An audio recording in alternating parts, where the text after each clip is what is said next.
കോൺഗ്രസിനായി പ്രവർത്തിച്ചവരെയും പോഷക സംഘടനക്കാരെയും സർക്കാർ നിയമനങ്ങളിൽ ആവശ്യമായ രീതിയിൽ പരിഗണിക്കുന്നില്ലെന്ന തരത്തിൽ കെ.എസ്.യു. സംസ്ഥാന പ്രസിഡന്റ് അലോഷ്യസ് സേവ്യർ ഉയർത്തിയ ആക്ഷേപം തള്ളി മുഖ്യമന്ത്രി വി.ഡി. സതീശൻ.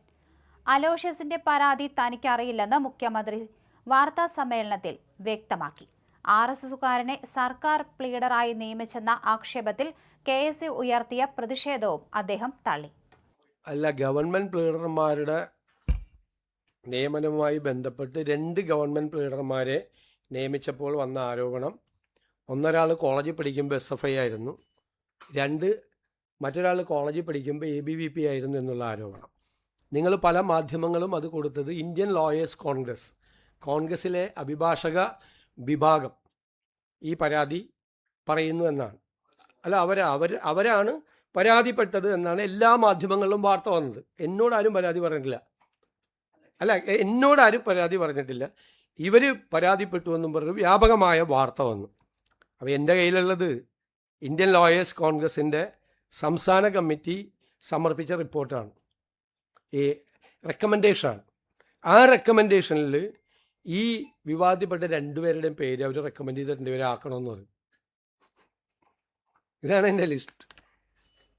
ഈ ലിസ്റ്റ് അവരുടെ 2 പേരുടെയും പേര് ഇതിൻ്റെ അകത്തുണ്ട്. ഈ വിവാദമായ 2 പേരുടെയും പേര്. ഇവർ ഈ ലിസ്റ്റ് തന്നതുകൊണ്ട് മാത്രമല്ല ഞങ്ങളവരെ പരിശോധിച്ചത്. ലിസ്റ്റിൽ തന്ന പലരും വന്നിട്ടുണ്ട്, ചിലർ വന്നിട്ടില്ല.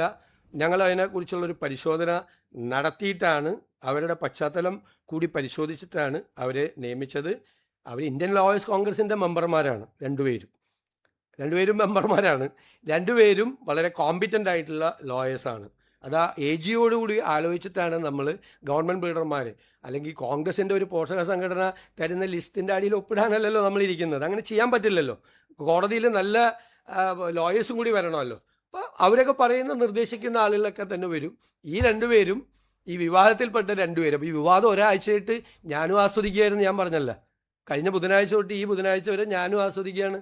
ഈ 2 പേര് ഇന്ത്യൻ ലോയേഴ്സ് കോൺഗ്രസിൻ്റെ സ്റ്റേറ്റ് കമ്മിറ്റിയും ഹൈക്കോടതി യൂണിറ്റ് കമ്മിറ്റിയും 2 പേര് ഈ 2 പേരുടെ പേര് ശുപാർശ ചെയ്തിട്ടുണ്ട്. 2 പേരും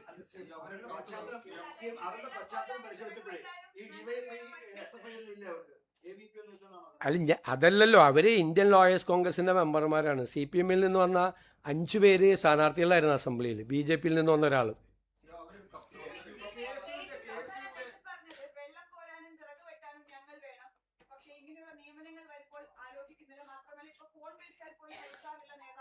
അതൊന്നും എനിക്കറിയില്ല.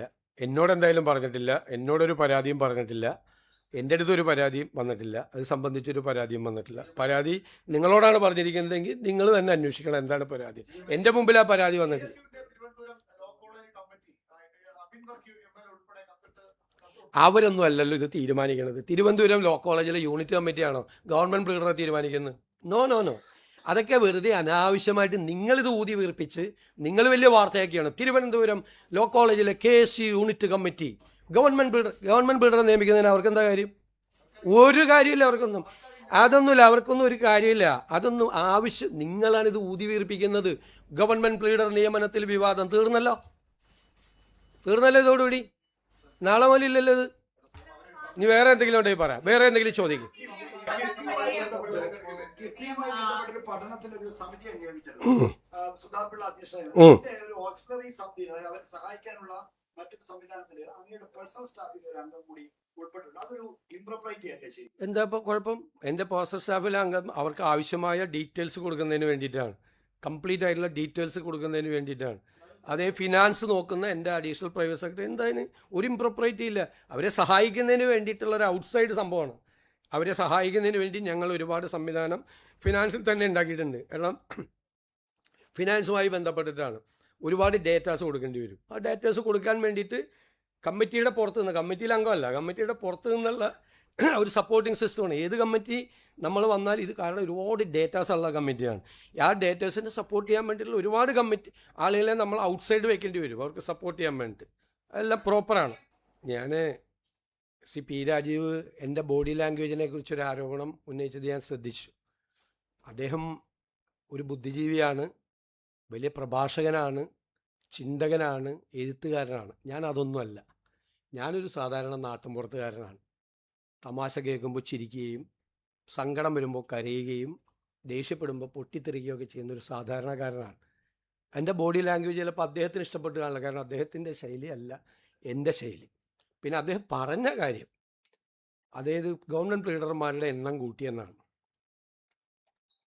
17/7/2017 ഒന്നാം പിണറായി സർക്കാർ 5 സ്പെഷ്യൽ GP-മാരെയും 5 GP-മാരെയും നിയമിച്ചു.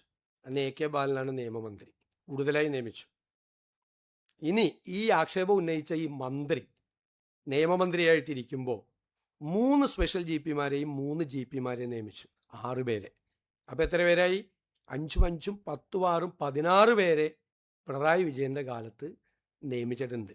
ഈ ആരോപണം ഉന്നയിച്ച ഇതേ നിയമമന്ത്രി നിലവിലുള്ള GP-മാരുടെ എണ്ണം കഴിഞ്ഞ വർഷം വർദ്ധിപ്പിച്ചിട്ടുണ്ട്.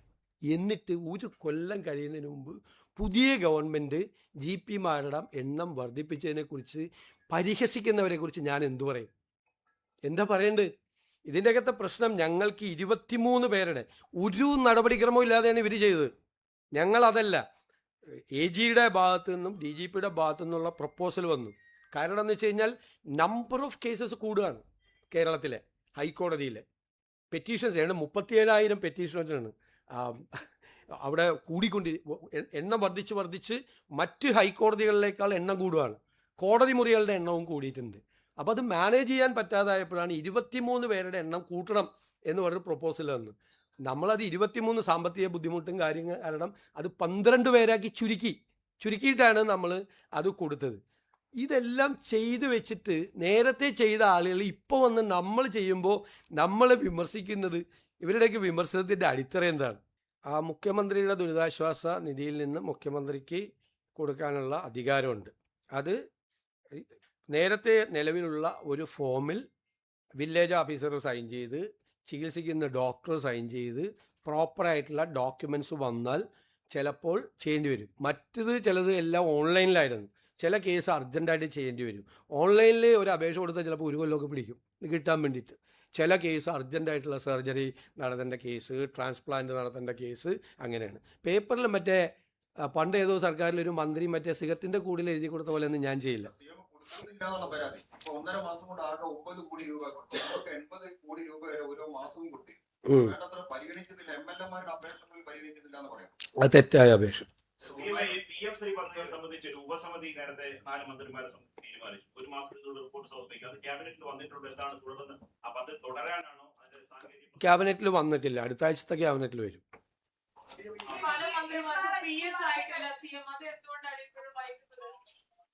അതല്ല, മിക്കവാറും സ്റ്റാഫ് എല്ലാം ആയി, വല്ല 1-2 സ്ഥലത്തൊക്കെ ആയിരിക്കുള്ളൂ. അത് പരിശോധിച്ച് ചെയ്യും.